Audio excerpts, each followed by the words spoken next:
డబ్బు, అనారోగ్యం, ఉద్యోగం, వ్యాపారం, అప్పులతో బాధపడుతున్నారా? మీకోసమే లాంచ్ యువర్ ఫ్యూచర్ ప్రోగ్రామ్. నమస్తే, welcome back to Suman TV. Venezuela, America ఈ రెండు దేశాల మధ్య గత కొద్ది రోజులుగా టెన్షన్ వాతావరణం చూస్తూనే ఉన్నాం.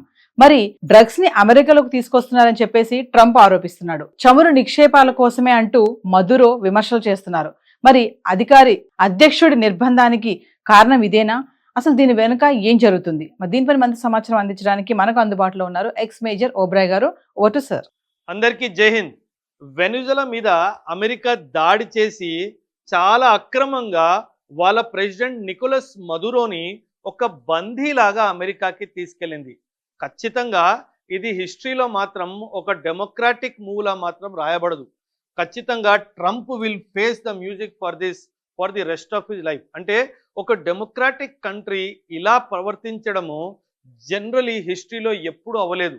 ఒక దేశంలో Nicolas Maduro maybe he's not a favourite leader, కానీ ఖచ్చితంగా ఆయన గెలిచొచ్చాడు. ఒక డెమోక్రటిక్ కంట్రీలో రాష్ట్రపతి లాగా అక్కడ సర్వీస్ చేస్తున్న ఒక ప్రెసిడెంట్ని ఇలా ఒక మిలిటరీ క్యాంపెయిన్ చేసి ఒక బందీలాగా చేతులు కట్టి మరి అర్ధరాత్రప్పుడు ఆయనని ఆయన భార్యని ఇద్దరిని అమెరికా తీసుకెళ్లడం మాత్రము హిస్టరీలో ఎన్నడూ జరగలేదు. సో ఖచ్చితంగా ఇది ఇది వరల్డ్ హిస్టరీలో ఒక చీకటి అధ్యాయం లాగా నిలిచిపోతుంది. ఖచ్చితంగా వెనిజులాలో చాలా తప్పులు జరుగుతూ ఉండొచ్చు, అక్కడ డ్రగ్ ప్రాబ్లం ఉండొచ్చు, కానీ ఇలా ఒక దేశంలో ఎంటర్ అయిపోయి అక్కడ రాష్ట్రపతిని బంధించడం మాత్రం ఎన్నడూ జరగలేదు. కానీ యాక్చువల్లీ అమెరికా ఎందుకు ఇలా నికోలస్ మదురోని తీసుకెళ్ళింది? నిజంగా ఇది ఒక డ్రగ్ ప్రాబ్లమా?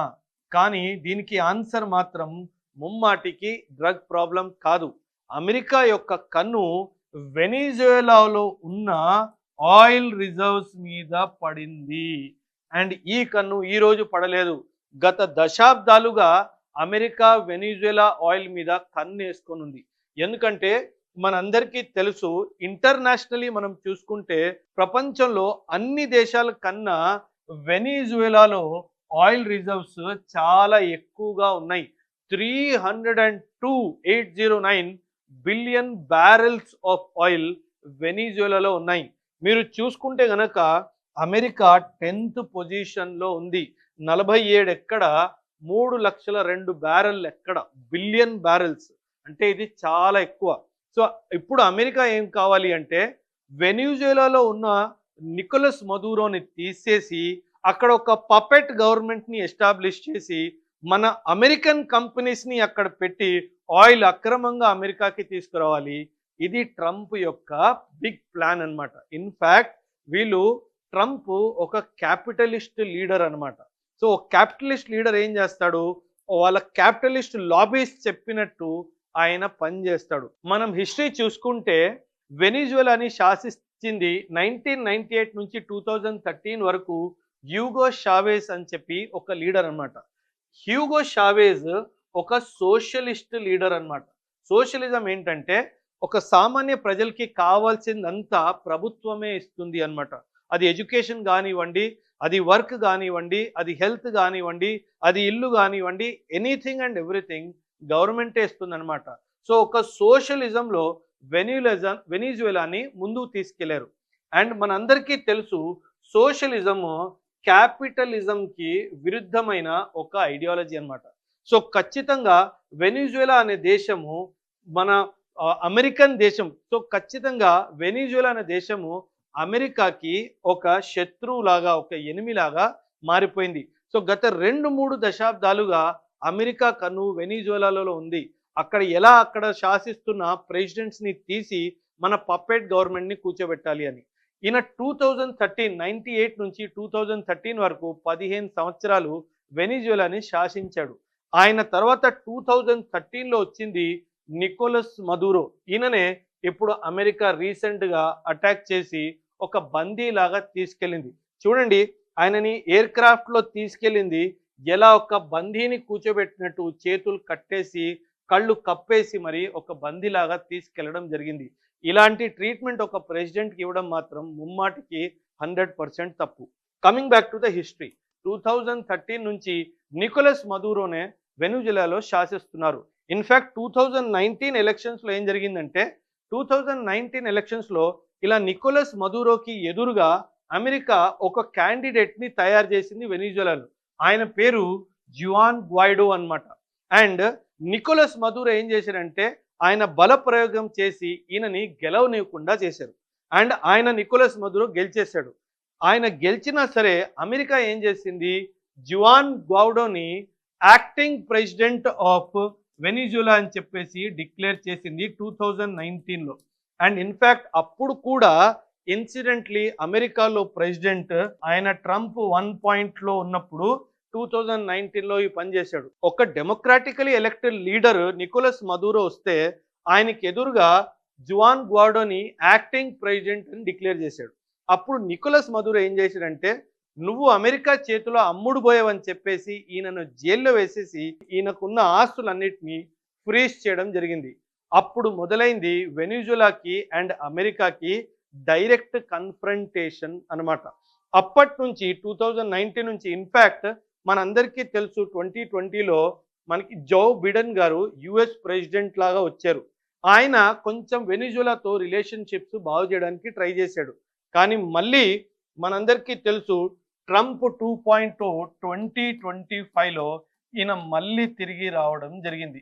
ఈయన రాగానే ఈయన ఏం చేశాడంటే మొట్టమొదటిగా జనవరి 2025లో ఈయన పని స్టార్ట్ చేస్తే మార్చి 2025లో ఈయన మళ్ళీ వెనిజులా మీద అన్ని శాంక్షన్స్ని మళ్ళీ విధించడం స్టార్ట్ చేశాడు. సో నౌ అండ్ గత 6 నెలలుగా ఒక నరేటివ్ క్రియేట్ చేశారు. చూడండి ఎంత బ్యూటిఫుల్గా ఒక నరేటివ్ క్రియేట్ చేశారు. ఈ నరేటివ్ ఏమని క్రియేట్ చేశారు, వెనిజువేలాలో అక్కడి గవర్నమెంట్ డ్రగ్స్ని కంట్రోల్ చేయలేకపోతుంది అని చెప్పేసి వెనిజువేలాకి చుట్టూరున వీళ్ళు వార్షిప్స్ని డిప్లాయ్ చేశాడు. అండ్ ఈ వార్షిప్స్ని డిప్లాయ్ చేసి వెనిజువేలా నుంచి బయటికి వెళ్తున్న ట్యాంకర్స్ని, ఆయిల్ ట్యాంకర్స్ అన్నిటినీ వీళ్ళు టార్గెట్ చేయడం స్టార్ట్ చేశారు. వీళ్ళు ఏం బ్లేమ్ వేశారంటే వీళ్ళ మీద ఇలా ఆయిల్ ట్యాంకర్స్ నుంచి వీళ్ళు విశ్వవ్యాప్తంగా డ్రగ్స్ సప్లై చేస్తున్నారు అని చెప్పారు. ఇన్ఫ్యాక్ట్ మనందరికీ గుర్తుంటే లాస్ట్ ఇయర్ కూడా వీళ్ళు చైనా మీద ఒక ఆరోపణ పెట్టారు. ఏంటది, వీళ్ళు ఫెంటనిల్ అనే ఒక మత్తు పదార్థం తయారు చేసి వీళ్ళు వరల్డ్ మొత్తంగా సప్లై చేస్తున్నారు అని చెప్పి ఈ ఇష్యూ వచ్చింది. కానీ దీని తర్వాత ఎటువంటి యాక్షన్ చైనా మీద తీసుకోలేదు. ఇన్ఫ్యాక్ట్ ఈ చైనాయే రష్యా నుంచి ఆయిల్ కూడా కొనుక్కుంటున్నాడు. అంటే రష్యా నుంచి ఆయిల్ కొనుక్కుంటున్నాడు, రెండో వైపు ఫెంటనిల్ మత్తు పదార్థం తయారు చేసి వరల్డ్ మొత్తం పంపిస్తున్నాడు, ఇంక్లూడింగ్ అమెరికా. కానీ చైనా మీద మాత్రం ఎటువంటి శాంక్షన్స్ లేవు, చైనా మీద మాత్రం ఎటువంటి టారిఫ్స్ లేవు. ఎందుకంటే చైనాకి అమెరికాకి డీల్ కుదిరిపోయింది కాబట్టి. సో వీళ్ళు ఏంటంటే ఇదంతా ఒక ప్రెషర్ టాక్టిక్స్ లాగా వాడి వాళ్ళకి కావాల్సినట్టు డీల్స్ తెచ్చుకుంటారు. అందుకే నేను చెప్తున్నాను, ట్రంప్ ఈజ్ బేసికలీ ఆ lobbyist. Is basically A lobbyist. Capitalist lobbies ఎలా చెప్తే ఆయన అలాగే పనిచేస్తాడు. ఇన్ఫ్యాక్ట్ అమెరికాలో చాలా పెద్ద లాబీ పనిచేస్తుంది. ఆ లాబీయే ఆయిల్ లాబీ అన్నమాట. వీళ్ళు ఎట్టి పరిస్థితుల్లో ఈ విశ్వవ్యాప్తంగా ఆయిల్ డిమాండ్ని తగ్గించకుండా చూసుకుంటారు. అందుకే ఈరోజు వరల్డ్ మొత్తంలో అమెరికాయే అందరికన్నా ఎక్కువ ఆల్మోస్ట్ 13% ఆఫ్ ది ఆయిల్ని వీళ్ళు ఎక్స్ట్రాక్ట్ చేస్తున్నారు. ఈరోజు వరల్డ్లో అందరికంటే ఎక్కువ ఎక్స్ట్రాక్ట్ చేస్తుంది ఆయిల్ అమెరికాయే. ఇన్ఫ్యాక్ట్ మీరు ఈ మధ్య జియో పాలిటిక్స్ చూస్తే కనుక చాలా బ్యూటిఫుల్గా అమెరికా ఏం చేసింది, ఒకవైపు రష్యా నుంచి ఎవ్వరు ఆయిల్ కొనుక్కోవడానికి వీల్లేదు. ఎందుకంటే రష్యా వాళ్ళు ఆయిల్ నుంచి వస్తున్న రెవెన్యూని యుక్రెయిన్లో వార్ కోసం వాడుతున్నారు అని చెప్పి ఎవరైతే వాళ్ళ నుంచి ఆయిల్ కొనుక్కుంటున్నారో వాళ్ళ మీద శాంక్షన్స్ విధించడం చేశారు. రెండో వైపు ఏం చేశాడు, ఇరాన్ వాడు వీళ్ళ దగ్గర నుంచి కూడా మీరు ఆయిల్ కొనుక్కోవడానికి మీకు అధికారం లేదు, ఎందుకంటే ఈ ఆయిల్ నుంచి వస్తున్న రెవెన్యూని వీళ్ళు న్యూక్లియర్ వెపన్స్ తయారు చేయడానికి వాడుతున్నాడు అని చెప్పి వీళ్ళ మీద కూడా శాంక్షన్స్ విధించాడు. అండ్ వెనిజువేలాని ఎలా టార్గెట్ చేశాడు, వెనిజువేలాని ఏమంటాడు, మీరు డ్రగ్స్ సప్లై చేస్తున్నారు వరల్డ్ని అని చెప్పి వీళ్ళని కూడా టార్గెట్ చేశాడు. అంటే ఇక్కడ అమెరికా ఉద్దేశం ఏంటంటే మీరు రష్యా నుంచి ఆయిల్ కొనుక్కోవద్దు, మీరు ఇరాన్ నుంచి ఆయిల్ కొనుక్కోవద్దు, మీరు వెనిజులా నుంచి ఆయిల్ కొనుక్కోవద్దు. కానీ వరల్డ్లో అందరికంటే ఎక్కువ నేను ఆయిల్ ఎక్స్ట్రాక్ట్ చేస్తున్నాను by oil from America only. అంటే ఒక ప్రెషర్ టాక్టిక్స్ క్రియేట్ చేసి మేజర్ ఆయిల్ సప్లయర్స్ మీద శాంక్షన్స్ విధించి వాళ్ళ దగ్గర ఆయిల్ కొనుక్కునేటట్టు ఒక అట్మాస్ఫియర్ క్రియేట్ చేస్తున్నారు. ఇప్పుడు వీళ్ళు ఏం చేస్తారంటే బేసికలీ ఇప్పుడు వెనిజువేలాలో నికోలస్ మడూరోని తీసుకెళ్ళిపోయారు.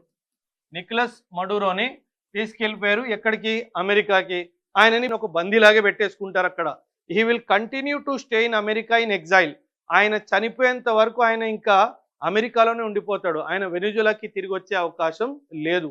ఇప్పుడు ఏం చేస్తాడు? ఈయన ఉన్నాడు కదా, వీళ్ళ పపెట్ జువాన్ గ్వైడో.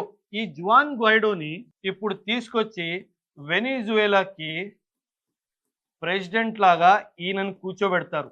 అండ్ ఈయనని ప్రెసిడెంట్ లాగా కూర్చోబెట్టిన తర్వాత ఎప్పుడైతే 2019లో మీకు గుర్తుంటే గనక నికోలస్ మడూరో 2019లో అప్పుడు ట్రంప్ ప్రెసిడెంట్గా ఉన్నప్పుడు అమెరికాలో అమెరికన్ కంపెనీస్ వాళ్ళకి 72 గంటలు టైం ఇచ్చాడు, పారిపోండి లేకపోతే అందరినీ చంపేస్తానని చెప్పేసి. ఎప్పుడైతే 2019లో అమెరికన్ కంపెనీస్ ఆయిల్ కంపెనీస్ వాళ్ళని తరిమేశాడో ఇప్పుడు వాళ్ళందరినీ అమెరికా నుంచి మళ్ళీ వెనిజువేలాలో తీసుకొచ్చి వెనిజువేలన్ ఆయిల్ని తీసుకెళ్ళి అమెరికాలో తీసుకెళ్ళి విశ్వవ్యాప్తంగా వీళ్ళు సప్లై చేస్తారు. అక్కడి నుంచి డబ్బులు సంపాదిస్తారు. చూడండి, ఒక దేశంలో అక్రమంగా మీరు అక్కడ ప్రెసిడెంట్ని తీసుకెళ్ళిపోయి ఒక పపెట్ ప్రెసిడెంట్ని కూర్చోబెట్టి అక్రమంగా అక్కడి నుంచి ఆయిల్ తీసుకొని మీరు దాంతో డబ్బులు సంపాదిస్తారు. ఇది అమెరికా ఆడుతున్న నాటకం అన్నమాట. సో ఖచ్చితంగా ఎప్పుడు అమెరికా చాలా ప్రౌడ్గా ఒక క్లెయిమ్ చేస్తుంది, ఏమని? వీఆర్ ఏ డెమోక్రాటిక్ కంట్రీ అని చెప్పేసి. కానీ వీళ్ళు చేసిన ఈ పని తర్వాత మాత్రం ఖచ్చితంగా అమెరికా ఒక డెమోక్రాటిక్ కంట్రీ అని మాత్రం ఆ అర్హత కోల్పోయింది. ఎందుకంటే ఇలాంటి పనులు చేసిన తర్వాత మీ డెమోక్రటిక్ ఎలాగవుతారు? ఒక సావరిన్ దేశం, Venezuela is a sovereign country. In fact 1945 world war 2 తర్వాత న్యూ వరల్డ్ ఆర్డర్ ఏర్పడింది అనమాట. ఈ న్యూ వరల్డ్ ఆర్డర్ ఏంటి అంటే ఒక దేశము ఇంకొక దేశం మీద బల ప్రయోగం చెయ్యకూడదు అని చెప్పి న్యూ వరల్డ్ ఆర్డర్ తీసుకొచ్చిందే అమెరికా వరల్డ్ వార్ 2 తర్వాత. కానీ ఇప్పుడు వాళ్ళు స్థాపించిన రూల్స్ అన్నిటినీ తెగొట్టి అక్రమంగా వెనిజువేలాలో దూరిపోయారు. ఇది అమెరికా యొక్క నిజ స్వరూపం అన్నమాట. సో అమెరికా చేసిన ఈ వెధవ పని మీద మీ అభిప్రాయాల్ని ఖచ్చితంగా కమెంట్స్లో తెలియచేయండి. థ్యాంక్ యూ అండ్ జై హింద్.